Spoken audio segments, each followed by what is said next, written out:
नमस्कार। जय जय राम, जय सिया राम, जय हो बागेश्वर धाम सरकार, जय हो हनुमान जी महाराज। मेरे प्यारे सभी दर्शकों, आज के इस वीडियो में एक माँ और बेटा का बहुत ही दुख भरी मैं कहानी लेकर गया हूँ कि एक बेटा जो अपनी उस माँ को भूख के मारे तड़पा तड़पा करके मार देता है, फिर उसके बाद उसकी पत्नी ने उसके साथ में ऐसा क्या हरकतें कर देती है, ऐसा क्या उसे सजा मिलती है कि जिसको जान करके वाकई आप हैरान हो जाएंगे। फिर से दोबारा कोई बेटा जो अपनी माँ को कष्ट देने की नहीं सोचेगा, कोई बेटा अपनी माँ को भूखा जो है मारने को नहीं सोच सकता है। इसलिए आप इस कहानी के अंत तक अवश्य बने रहेगा। बहुत ही सुंदर से बहुत ही रोचक कहानी है। एक माँ और बेटा का रिश्ता कैसा होना चाहिए, इस कहानी के माध्यम से आप बहुत ही आसानी से और बहुत ही अच्छे से समझ सकेंगे। इसलिए मुझे पूरा विश्वास है कि यदि आप अपनी माँ से प्रेम करते हो, आप अपनी माँ से प्यार करते हो, आप अपनी माँ को जानते होंगे, अगर आपकी माँ है और खास तरीके से अगर आपकी माँ इस दुनिया में नहीं है, तब तो आपके लिए वीडियो बहुत ही इंपॉर्टेंट है। तो चलिए हम लोग इस माँ और बेटे का रिश्ता की कहानी को बिल्कुल शुरू से शुरू कर देते हैं। एक बार की बात है, एक माँ और बेटा एक गांव में रहते थे। वह माँ जो विधवा थी, उसके पति नहीं थे, लेकिन उसने दूसरी शादी नहीं की कि चलो मेरा छोटा सा बेटा है, मैं दूसरी शादी कर लूंगी, मेरा जीवन अच्छा हुआ। वह अपने बेटे के ही मुंह देख करके वह दूसरी शादी नहीं कर देती, वह अपने बेटे के ही सहारे।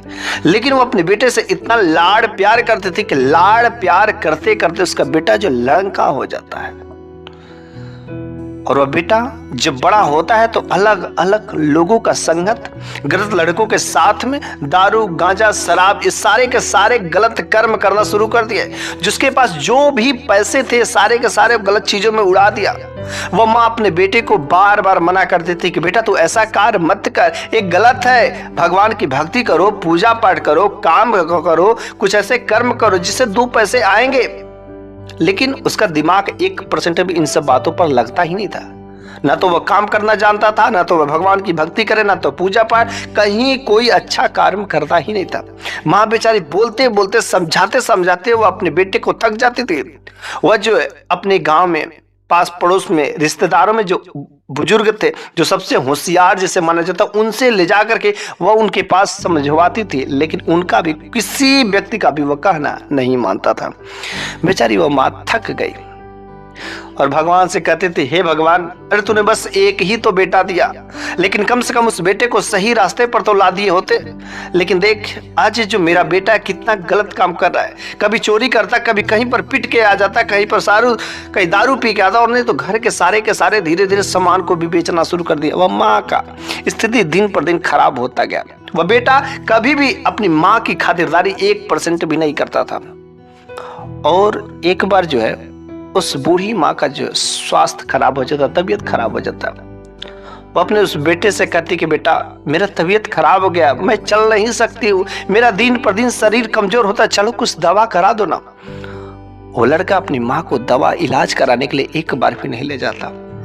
अगल बगल के पास पड़ोस के लोग कभी कभी ले आकर के कुछ दवाइयाँ दे देते, जिसके उसकी कुछ जो है खातिरदारी हो जाती, लेकिन अपना बेटा ने तो कभी उस माँ का इलाज कराने के लिए 1 रुपया तक खर्चा नहीं किया। और नहीं तो कहने पर कहता, अरे तुम्हारे रोज रोज का ड्रामा रहता है, रोज रोज का नखड़ा रहता है, बहाना रहता है, तुमको कोई बीमारी नहीं है। लेकिन वह माँ रो रो करके वो सिसकियां भर भर के चुप हो जाती थी, सो जाती थी।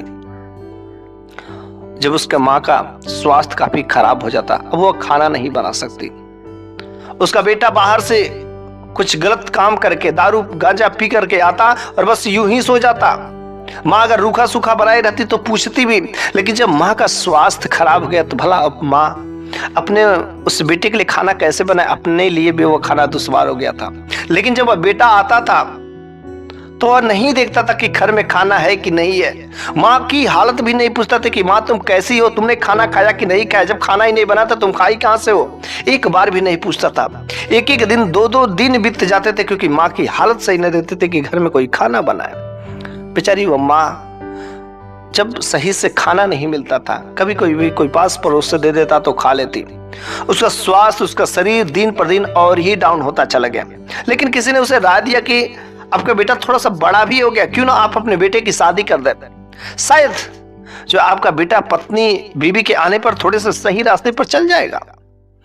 तो उस बूढ़ी माँ ने कहा, हाँ ये तो बात आप लोगों ने कहा, लेकिन इसे शादी कौन करेगा? जब ये सही काम नहीं करता है, कोई काम ढंग का करता नहीं, इससे शादी कौन करेगा? लेकिन किसी ने उसकी शादी लगा भी दी, और जिस लड़की के साथ शादी तय होती है वो लड़की बहुत ही खूबसूरत थी, लेकिन बहुत ही गरीब थी, लाचार थी, लेकिन हर तरीके से वो नेक कर्म करने वाली थी। उस लड़की से सब कुछ कहा गया कि तुम्हारा पति, वो लड़का ऐसा है, वैसा है, ऐसा है। वह भगवान को मानने वाली थी।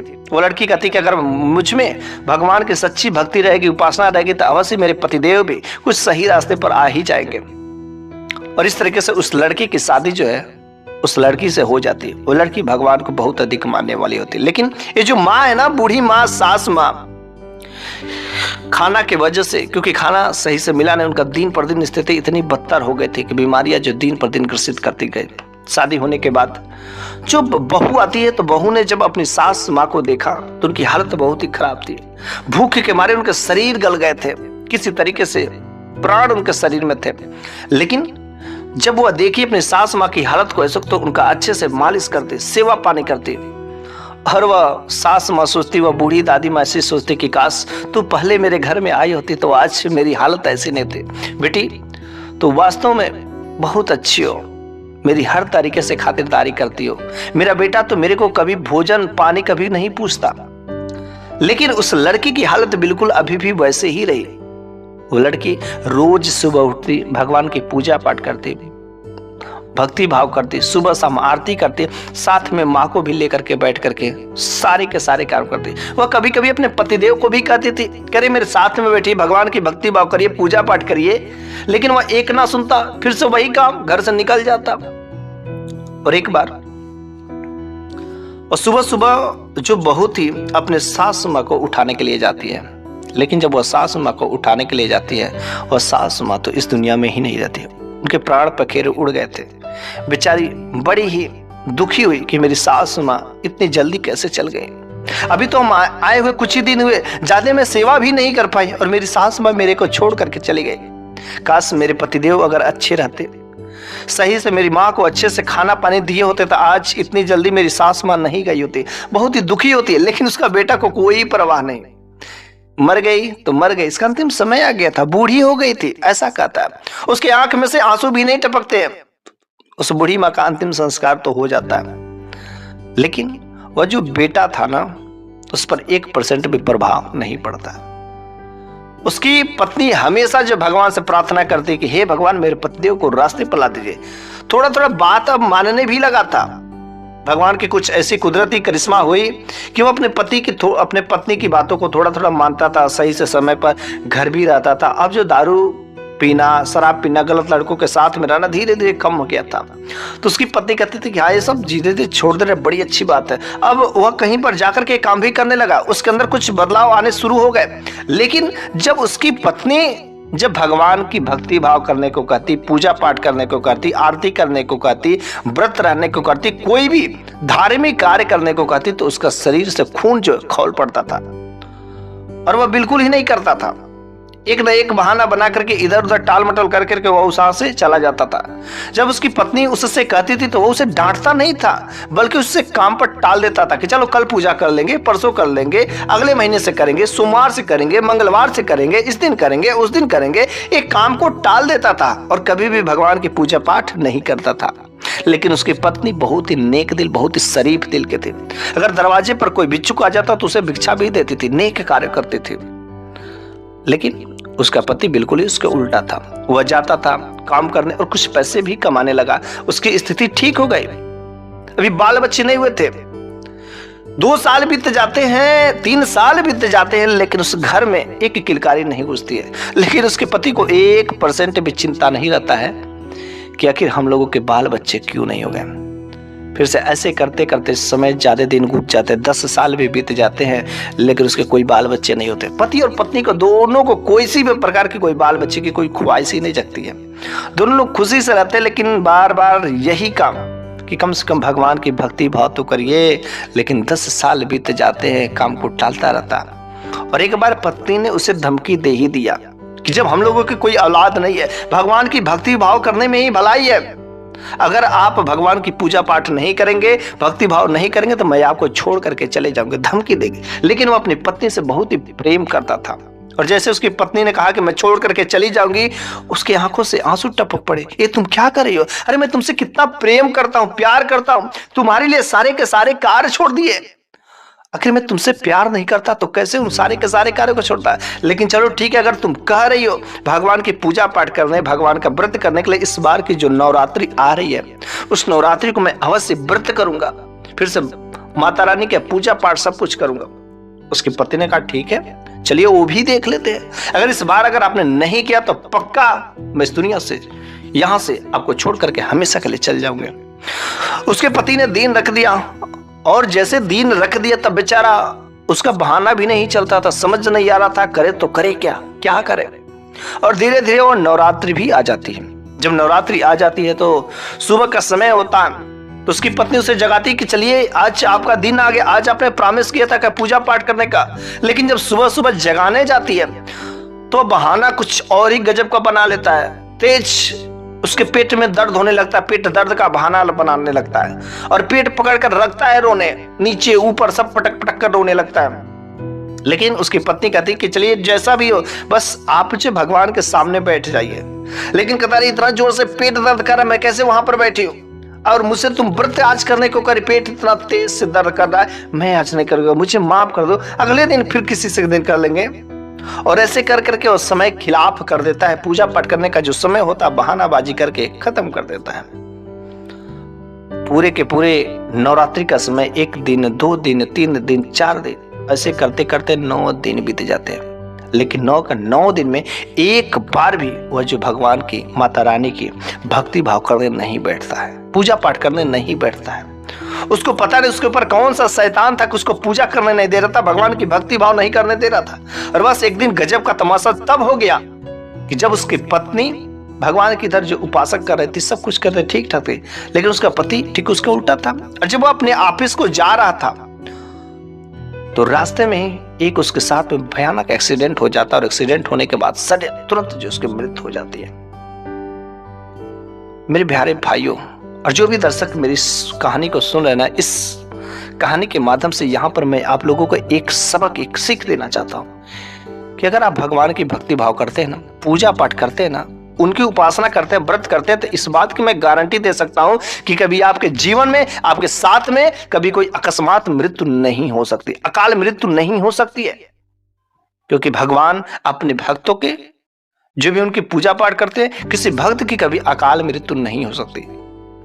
बस उसके साथ तो हो गया, लेकिन जैसे ही उसकी पत्नी को पता चलता है कि उसका पति इस दुनिया से चल बसा, उसकी पत्नी को ऐसा लगता है कि मेरे पैरों तले से जमीन खिसक जाती है। बेचारी वह रो रो कर उसका हाल बुरा हो जाता है, और वह कहती काश मेरे पतिदेव अगर आज भगवान की भक्ति भाव करते, माता रानी की पूजा पाठ किए होते, व्रत किए होते, तो आज उनके साथ में ऐसा हालत नहीं होता है। क्योंकि मुझे पता है कि भगवान अपने भक्तों के साथ में कभी बुरा नहीं कर सकते, और उनका कोई भक्त के ऊपर अकाल मृत्यु तो बिल्कुल ही नहीं आ सकती है, उसके किनारे नहीं लग सकती। लेकिन मेरे पतिदेव के साथ में ऐसा इसलिए हुआ क्योंकि मेरे पतिदेव भगवान की कभी पूजा पाठ नहीं किया। इस तरीके से धीरे धीरे वह भी समय बीत गया। अब तो वह विधवा हो जाती, अकेले उसका घर में समय व्यतीत करना बहुत ही दुर्बल होता जा रहा था। अकेले बेचारी किसी तरीके से भोजन बनाती, फिर जो दिन भर जब खाली समय रहता तो पूजा पाठ करना, भगवान की भक्ति भाव में लीन हो जाती थी। एक बार जब उसकी पत्नी सोई हुई थी तो उसकी पत्नी के सपने में उसका पति आता है, और उसकी पति की हालत इतनी खराब थी कि ऐसा उसका पति चिल्ला रहा था, जोर जोर से चिल्ला रहा था, क्योंकि उसके पति को जो है चारों तरफ से आग लगी हुई थी, और उस आग में ही जलाया जा रहा था। चिल्लाया जा रहा है, चिल्लाया जा रहा है। बेचारी अचानक उठ करके बैठ जाती है और भगवान का नाम लेती है, सो जाती है। वह बार बार संकोच में रहती कि मेरे पतिदेव के साथ में ऐसा क्यों हालत हो रहा। दूसरे दिन जब वह सोती है तो ऐसा लगता है कि मेरे पतिदेव को एक गड्ढा में डाल दिया गया है। दिखाई देता उसे सपना में कि मेरे पतिदेव एक जो गड्ढा में, और उस गड्ढे में ढेर सारे बिच्छू, सांप जो है मेरे पतिदेव को काट रहे हैं, खा रहे हैं और चिल्ला रहे हैं। आखिर ऐसा क्यों हो रहा है? रोज रोज 2 दिन 3 दिन रोज ऐसे ही सपने आते हैं और बार बार जब वो सपने देखती है तो उसमें उसका पति जो यही चिल्लाता रहता है कि हे पत्नी मेरे को बचा लो, अरे मैंने कोई भगवान की भक्ति भाव नहीं की, बस तू तो करती है ना, अरे मेरे को बचा लो, मेरे को बचा लो। वह बार बार अपने पत्नी से कह रहा था बचाने के लिए, लेकिन उसकी पत्नी अब क्या कर सकती है? वह तो इस दुनिया को छोड़ करके चला गया। बेचारी बड़े ही संकोच में उस स्वप्न को सोच सोच करके, अपने पति के बारे में सोच सोच करके बहुत ही रोती थी। वह समझती थी कि चलो ठीक है, मेरे पतिदेव पूजा पाठ नहीं करते थे, भगवान की भक्ति भाव नहीं करते थे, लेकिन मुझसे प्रेम तो बहुत करते थे ना। अब उसका प्रेम करने वाला तो नहीं आएगा ना, इस दुनिया से छोड़कर चलो। उसको इतना प्रेम करता था, बस प्रेम वाली बातों को सोच सोच करके वो रोया करती थी। और जब बार बार उसके सपने में उसके पति आता था बहुत ही विकराल स्थिति में, डरावने ख्यालात में, तो उठ करके बैठ जाती थी और उसे समझ नहीं आ रहा था कि आखिर मेरे पति की हालत ऐसा क्यों हो रहा है। वो एक जो है साधु महात्मा के पास में जाती है और उनसे कहती कि देखिए मेरे साथ में ऐसे ऐसे मेरे पति जो सपने में आ रहे हैं, कभी उन्हें सर्प काट रहा है तो कभी उन्हें बिच्छू नोच रहे हैं, कभी खतरनाक कीड़े मकोड़े उन्हें काट रहे हैं, कभी वे आग में जल रहे हैं, आखिर इस प्रकार का मेरे स्वप्न में कि मेरे पति के साथ में ऐसा क्यों हो रहा है। तो साधु बाबा ने कहा कि जो तुम्हारे पति है ना, उनकी आत्मा को शांति नहीं मिली है। अगर उनके आत्मा को शांति मिल जाएगी तब कोई दिक्कत नहीं होगी। तो उसके पति ने पूछा कि बाबा जी मेरे पतिदेव की आत्मा को शांति कैसे मिलेगी, वो इस दुनिया में तो छोड़ करके चले गए। उसने कहा इसके लिए बहुत ही सिंपल सा काम है, तुम जो है भगवान की भक्ति भाव करती हो, पूजा पाठ करती हो, जितने पुण्य कर्म करती हो, सही कर्म करती हो, लोगों को जो है सहायता करती हो, गरीबों पर दया करती हो, जितने भी नेक कर्म करती हो, इस सारे के सारे नेक कर्म करो, लेकिन साथ ही साथ भगवान से प्रार्थना करो कि हे भगवान आप ही बनाने वाले, आप ही बिगाड़ने वाले, आप ही मारने वाले, आप ही जन्म देने वाले, और आपके बिना इस दुनिया में कुछ भी नहीं हो सकता। साधु बाबा ने कहा कि तुम उनकी पत्नी हो, तुम्हारा जो आधा हिस्सा जो है, और कोई भी पत्नी अगर कोई पुण्य कर्म करती तो उसका आधा फल जो है उसके पति को मिलता ही मिलता है। इसलिए जब तुम पुण्य कर्म करो और भगवान की प्रार्थना करो, विनती करना, तो बस भगवान से अपने पतिदेव के लिए, आत्मा की शांति के लिए उनसे प्रार्थना करना, विनती करना, और एक दिन तुम्हारी प्रार्थना जरूर ही स्वीकार कर दी जाएगी। और जिस दिन तुम्हारी प्रार्थना स्वीकार कर ली जाएगी उस दिन से तुम्हारे पति को किसी प्रकार की कोई भी कष्ट नहीं होगा, उनके आत्मा को शांति मिलेगी।